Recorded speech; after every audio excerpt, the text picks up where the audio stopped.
So it's going to be a little bit of a different kind of a speech tonight, and it's going to include a quiz at the end, which I know you're all graduated and you are completely done with taking quizzes. So I would never expect you to answer questions without a bribe. And I have right here a $100 check for the person who can answer my questions. Now, if you were in the last ceremony, you probably think this is going to be an easy quiz, but this is a bigger stakes game, so it's going to be a little harder. All right? So pay attention. I attended graduation a few weeks ago, and the salutatorian got up and he gave a speech. And his opening line went something like this: I always knew we were the unluckiest class ever. And as he went along, he got to this line, and there is no silver lining. It was a great hook because I was enthralled. I was like, how is he going to turn this around? What's the punchline here? There was no punchline. And I appreciated his honesty because, I mean, not too many speeches go like that. I've been to a lot of graduations, and that was the first one I'd ever seen like that. But it just made me think, how many of our young people are feeling that way? So tonight, I just wanted to give you a couple of pointers that can help you defeat those kinds of feelings. It's been a dark time. Global pandemics don't come along very often. But in the 100 years between global pandemics, we've had a lot of other crises. There are great times, high times in life, but there are also low times. And one of the keys that can really help you when you're tempted to only focus on the negative is gratitude. And I have found that to be so true in my own life, and I think it works for everybody. When I get down, my children know when I'm feeling a little depressed because I fire off these really long, awkward emails telling them how awesome they are and how glad I am to be their mom. And it just makes me feel happy inside. I look at my family, and that is something I can always be grateful for. And it's not because we're a perfect family. My husband liked to say we put the fun in dysfunctional, but we still have each other. And you know, that young man at that graduation, I think he probably had a lot to be thankful for as well. He had a family who sent him to a private school at great expense. I suspect they really loved him, but he was focusing on the wrong things. So I would encourage you, when you do get to feeling down like that, because there are going to be national crises, there are going to be regional crises. Every year there's going to be somewhere a fire or an earthquake or something, and your life is going to be full of these cycles, and sometimes you'll have a personal crisis. Look for things to be grateful for. Mr. Rogers liked to say, do you know who Mr. Rogers is? Mr. Rogers' Neighborhood? A little bit. He died in 2003. Most of you were born by 2003, right? So you overlapped a little bit. He said, look for the helpers. Look for the helpers. So that could be maybe like the first responders or the neighbor who rescues the dog from the neighbor's fire. I think we saw it, you probably were familiar with the work of John Krasinski recently. He did a show during the pandemic called Some Good News, because people love when during times of hardship to hear positive stories. And it worked out really well for him. I think he did like 8 episodes of that, and then he ended up selling the rights to it for a fortune, because that's how popular it was. So just remember, that's the first answer to our quiz tonight. Gratitude, okay? That's number 1. I want to tell you, I'm going to spend the rest of my time tonight, and it is going to be kind of a long speech, so that's why I'm giving you $100 at the end. I want to tell you about a friend of mine who understood very well gratitude. The day that I met her, she came in with her 3 kids. They came to our classes. At the end of the day, she came up to me, and she asked me if she could give me a hug. And I just met this woman, but I was like, sure. And she thanked me for helping her kids and herself to feel so welcome here. And you know what? I didn't do anything special for her, but she understood the importance of just really being lavish with her gratitude. 3 years ago, she spoke at this graduation. She wasn't on the program. Her son was on the program. He was our student speaker, so he was scheduled to speak right after the prayer. 7 o'clock came, and they were not here. I fired off a text, where are you? 10 more minutes, she said, just 10 more minutes. So we waited, because after all, he was going to be on the program. They were very late. When she finally came in, I met her in the hallway. They're all bringing in. She had cooked enough food to feed an entire dinner to the 200 people that were sitting here, because that is what she did. She met me in the hallway and she said, Tiffany, I want to speak tonight. Do you trust me enough to let me speak? And of course, I said sure. And so I'm going to read you part of what she said in that speech. But a few days after her speech, I wrote a blog post to honor her the way she had honored me. And I'm going to read you that blog post, which will then come to her speech. It says, I have a friend who is extremely courageous, and she inspires me. Through tragedy, life has taught her that opportunities don't always come around again, so you can't let them pass. She speaks freely and loves fully. She lost her mother in childhood and became an orphan at 22, so today her habit is to leave very little unsaid. She lives the American dream the way many immigrant families have for hundreds of years. It isn't all that romantic in the first generation. It is a lot of hard work and delayed gratification. Her and her husband managed a hotel in San Francisco, which provided them and their 3 children a place to live. It was far from an ideal arrangement, but they saved until they had enough for a down payment on a home in Sacramento, where homes are a little more affordable, but still out of reach for many. Today, her husband works long hours to support his family. The last I knew, he was an Uber driver. Their children will take that work ethic and go to college and have boundless opportunities. The American dream is alive and well. She is a full-time stay-at-home mom who stays even busier than most because she dedicates herself to volunteer work. She is an incredible cook and manager of resources, and she can feed hundreds for less than most of us spend to feed our family.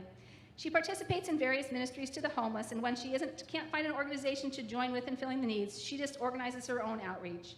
She is an amazing fundraiser who has single-handedly raised tens of thousands of dollars for a school overseas that serves children in great need. The other night, she stood up in front of a church full of mostly Christians, and she honored me like only she can. I can't picture myself walking into her world and having the courage to do what she did. She is an incredible ambassador who is willing to overlook a lot of discrimination and believe only the best about this country and its people. She is one of the most patriotic Americans I know. You see, Shabana is from India. And in the few times in their lives when they got to go back to India, she shared with me that she told her kids, they were having a good time, they were visiting family, but she told them to look carefully because she wanted them to remember when they came back to America that America is the best place to live. Very early in our friendship, she asked me if she could set up a table at school with a sign that said, "Meet a Muslim, ask me anything." I couldn't let her be a sideshow, but she doesn't need a sign. Her genuine love for people and warm personality have won the hearts of a community that hasn't had much opportunity to know someone of her faith personally. The other night, when I applauded her courage in standing up in front of a church full of Christians, she paid us the highest compliment of all. I only saw really loving humans who were there honoring our future. My courage came from my love for you, didn't know if I could honor you again like this in life, and didn't want to let the opportunity pass. Shabana always said that none of us are promised tomorrow, and she lived her life very much like she believed that.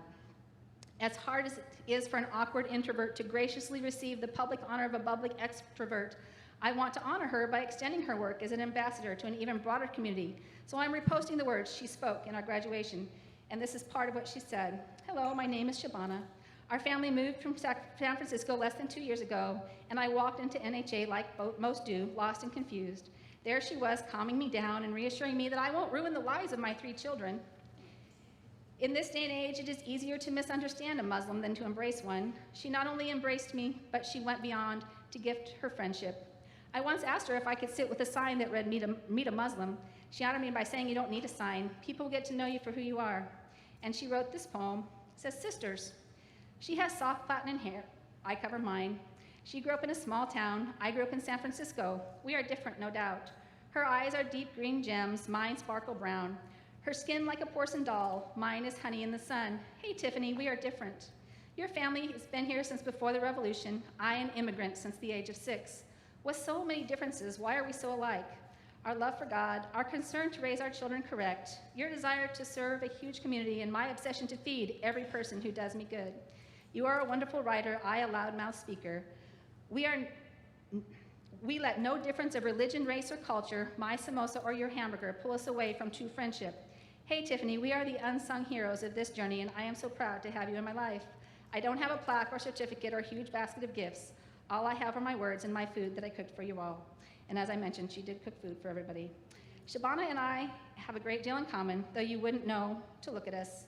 She gives and loves and serves in an endless cycle of doing for others. I aspire to do the same, but my contributions happen in a world that easily accepts me. Hers happen in a world that is naturally suspicious. She has done nothing to earn that suspicion, and she refuses to let it slow her down. She is amazing, and I am so proud to have her as a friend. She once told me a story. She broke down one day beside the road, and she didn't have a phone.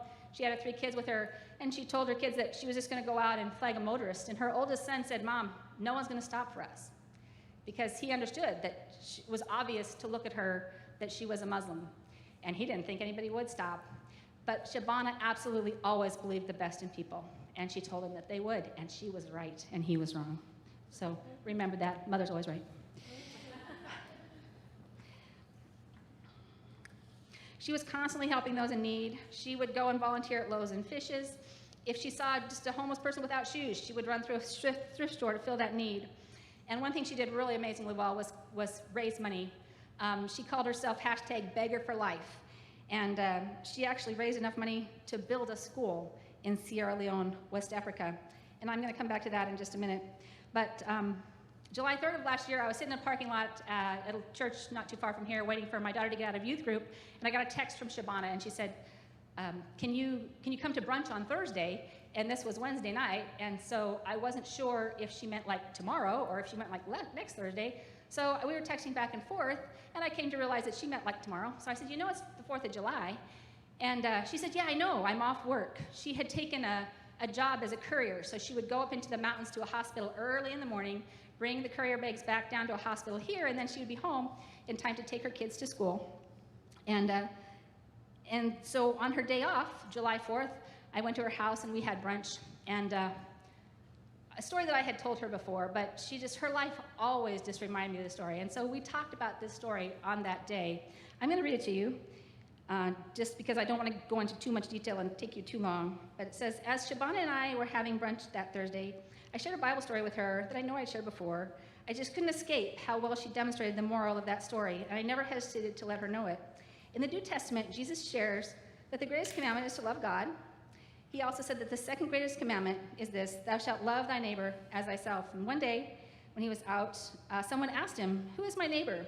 So Jesus told this story to illustrate the answer. And the hero of the story has come to be known as the Good Samaritan. I'm sure most of us are familiar with the story.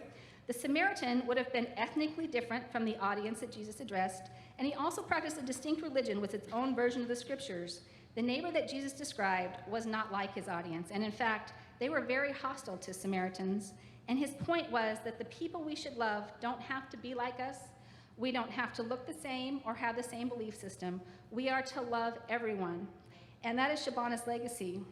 The story of the Good Samaritan illustrates the common barriers that people use as an excuse not to love those who are different from themselves. Often factors like race, national origin, and religion divide people. Shabana was from India and was a devout Muslim. Her dress reflected both her Indian culture and her faith. For many, her obvious differences were a barrier, but she determined to overcome that barrier with love. She knew that if we could just overcome some of the superficial differences, we would find we have a great deal in common. And as I said, Shabana was just an immigrant housewife. She did not have means. She did not have education. She was a high school graduate. She actually went back to college at age 40. She had some learning difficulties, but she didn't let any of that stop her. And I'm going to read to you a little section about a school that she started, and this was written by someone who lives in the village where that school is. In 2010, Sister Shabana started a school at the village of Rogbap, which I know I can't say that correctly, in Sierra Leone, the place of my birth. It was Rogbap's first school. Very quickly, the school was filled with students from surrounding villages, most of whom could not have otherwise had an education. There was no school in their area. Other children transferred from better-funded schools that were located further away. Thus, all 6 grades of her school became filled at once. It cost her and her supporters $5,000 to start this school. A few years later, she raised more funds to build a bigger school to accommodate the many village children who were drawn to the school. This year, and this was written last summer, 9 of her first African children took their university entrance exams. They are all orphans, and they are now awaiting their results. When I shared this news with her, she wrote back saying, "They will become trees that shade others and serve others while having deep roots in the ground like you. Her friends knew little about the seeds of hope and change that she planted in Africa and continued to nurture with her love and selflessness over the years. The news of her death was a great shock to the children and communities she served in Sierra Leone. Prayers were performed for her in nearly all regions of Sierra Leone by people she never met and communities she never visited. You see, exactly 2 weeks after Shabana and I had brunch that Thursday, she went to work one morning and she never came home. A tragic accident claimed her life, but it didn't claim her legacy. So one of the many things that were started in her honor was the Shabana Patel Memorial Scholarship, which is a scholarship that NHA offers to graduating seniors every year. Several emails went out about it. Nobody applied. So $500 was left sitting on the table, but that's okay, because the whole point of that scholarship was just to share Shabana's story, to inspire other people to go out and love their neighbor. That's what Shabana was all about, loving people. All the stories I've shared with you this evening can be found on the scholarship website, shabanascholarship.org. Shabana's life illustrates that we can all be the helpers that Mr. Rogers was talking about. There are so many ways, both big and small, that we can do good and show love to those around us. If you've ever attended NHA orientation, which I know some of you have, you know that we always memorize our handbook. Our handbook is very simple. We have 3 rules, and they can be condensed into 5 words. So our first rule of school is respect. Respect the building, respect the teachers, respect other students, respect yourself. Very simple, respect. Second rule, be kind, right? Golden rule, do unto others as you would have them do unto you. And because it's very dangerous to run in the hallways, our third rule is don't run. So that's our handbook for school. Tonight I want to give you a handbook for life. Again, 5 words. We're going to memorize it right here, right now. Number 1, gratitude, because that will help your outlook. Number 2, love God. If you're a person of faith, love God, because out of that will flow so many other good things in your life. But lastly, even if you're not a person of faith, love others. And that's what Shabana did. You know, statistically, if you're going to go out and live your life to get money, to get position, to get notoriety, you're going to find it not very fulfilling. Whether you're a religious person or not, living a life in service of others will bring you a lot more joy than otherwise. So, that's our handbook for living. We're going to go over it right now. You guys ready? Here we go. We got gratitude, love God, love others. All right, ready? Ready? 1, 2, 3. Gratitude, love God, love others. All right, you guys got that? You're not going to forget it, right? All right, you all passed the quiz. You all get $100 from the Shabana Patel Memorial Scholarship.